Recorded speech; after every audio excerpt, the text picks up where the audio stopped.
So I had a reversion to the faith while I was in college. As a college student, there was a period of time where I considered myself something of a nihilist and stopped practicing the faith, and then came back in a way that was largely influenced by John Paul II's theology of the body. It had an enormous impact on me. And for me, the theology of bride and bridegroom just is the theology that speaks most directly to my heart.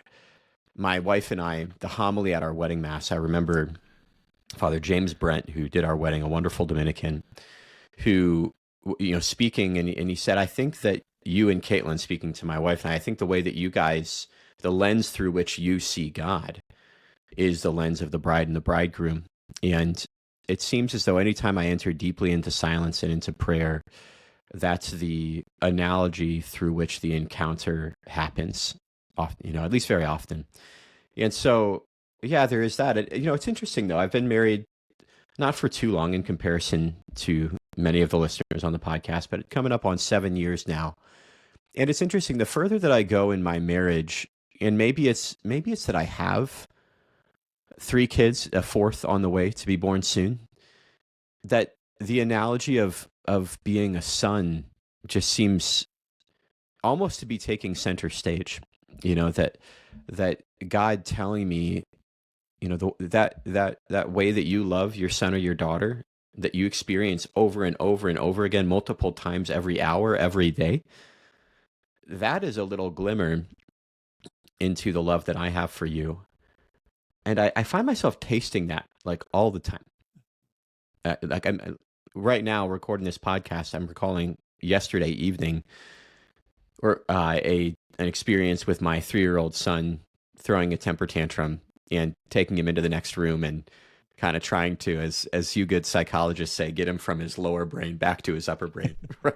Yeah. And kind of coax him through that process. And isn't that just how he loves us? So I've been obsessed with the mystical tradition of the church for a long time.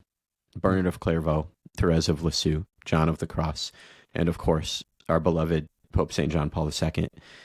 I feel like that's just how I see God. So I don't know, Bob, I could talk about that for a very, very, very long time, but maybe that gives you a little bit flavor of kind of the interior disposition of my soul. Yeah. Well, how about at a practical level? As a son, tell me about your parents. Yeah, and as a I brother, your siblings, and Yeah, thank you. Yeah, I next to my wife, the greatest blessing of my life is that I had a great father and a great mother. I'm one of 6 kids. My mom is a revert to the faith, and my dad is a convert. He converted a few years into their marriage, so I've only ever known him as Catholic. He had no religious background prior to that. And for us, the faith was everything. Growing up, I had a beautiful childhood.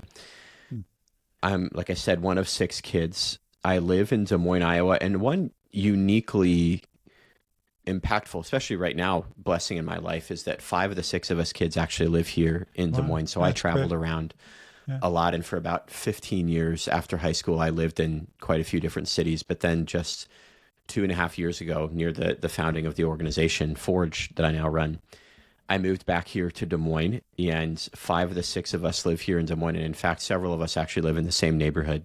Oh, wow. So I'm, my wife is deeply supported, which is wonderful. I have, like I said, 4 kids, 3 outside the womb, and then I'm not sure when this podcast drops, but the other is coming via C-section, so we know the date. Okay. On April 16th. So girl, boy, and that's my family background and current reality. Yeah, good. Thank you. It's it's true. I mean, I'm sitting here, John, and I'm going, which path do we take? And so I'm going to make a conscious decision of going, okay, thank you for your intro. Like we could get it deeper into your story, but I'm sure it'll come out as the Lord leads.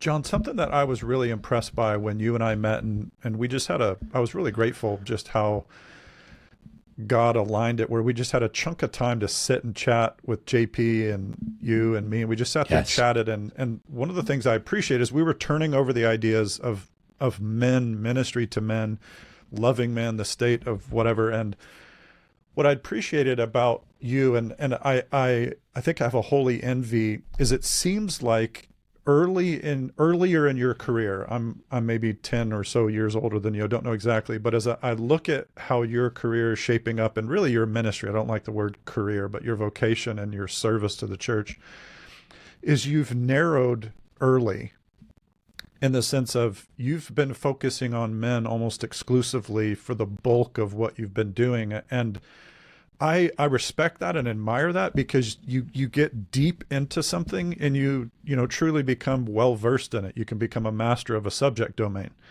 And I know you to be intellectually sharp, and then you're in it for a while, and so now your intellect is being matched by experience and wisdom and trial and error and all that stuff.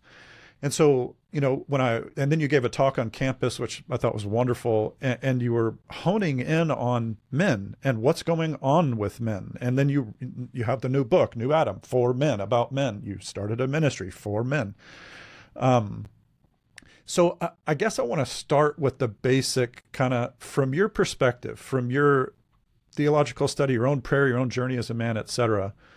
How can you begin to diagnose what is going on with men in our current age? And I'm going to let you take that wherever. I know I'm sure interested in the church world of men, because I'm also serving in that same domain. So like, go wherever you want. Like, what have you learned? What are you noticing? Like, and then I want to get into, eventually some of the remedies and healing. So.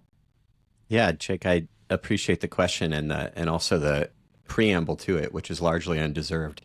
I think I fell into the study of men more or less accidentally, because I just found myself wildly interested in it.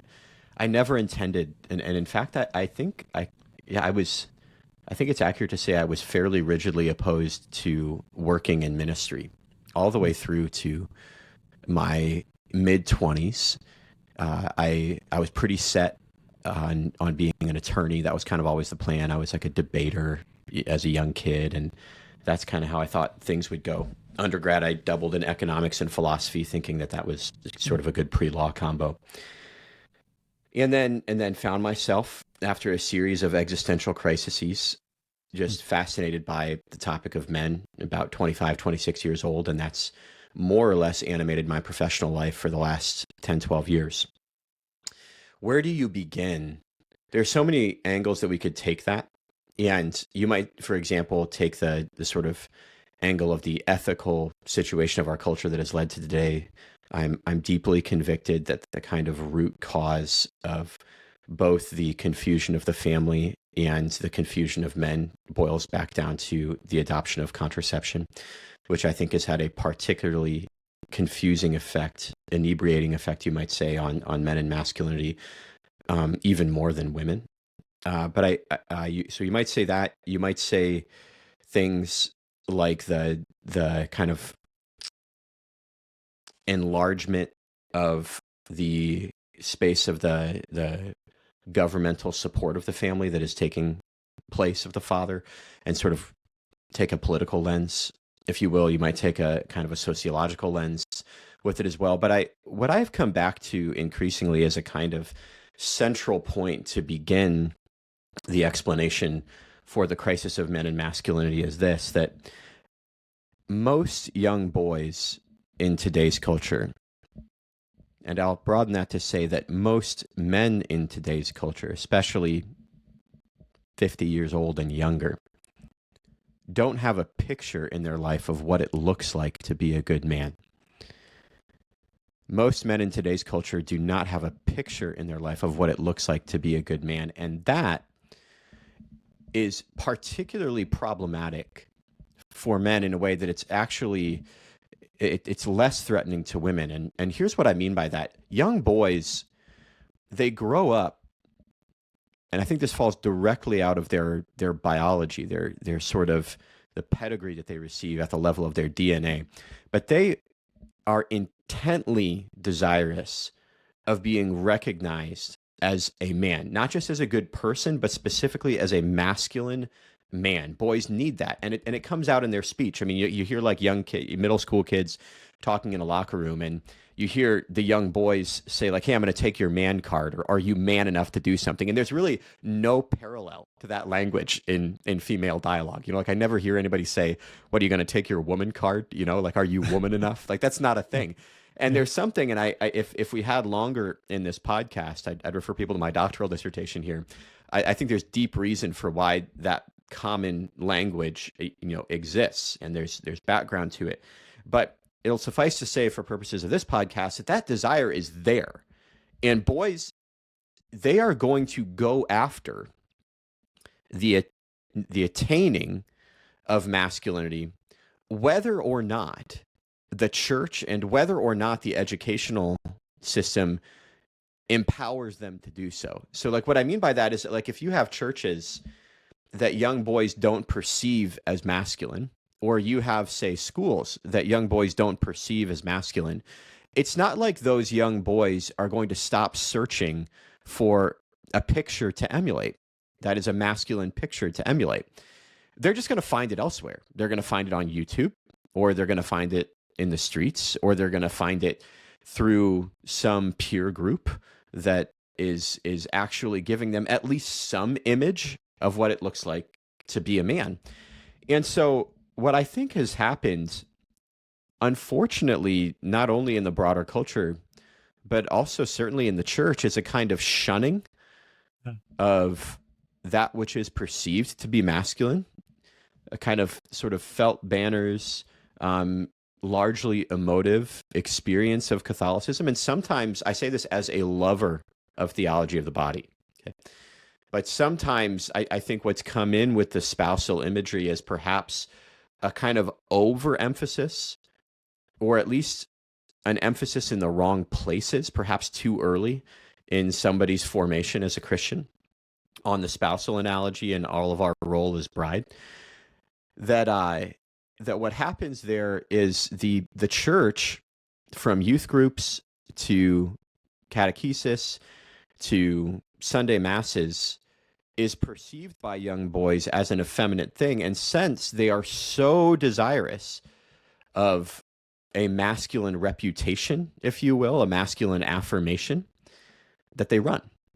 And they look for other schools, if you will, to train them in what it means to be a man. So if we, as a church and as a culture at large, want to inculcate amongst our young men a healthy image of masculinity, so they don't imitate whatever version they get from YouTube or from a gang, God forbid, or something like that, then we have not only the option, but indeed the grave responsibility to cultivate a masculine ambiance in our churches and in our educational institutions, at least in some places, and to make sure that our young boys are running up against images of masculinity incarnate in the form of masculine leadership, in the form of just good groups of men, at the church. So there's a lot there to unpack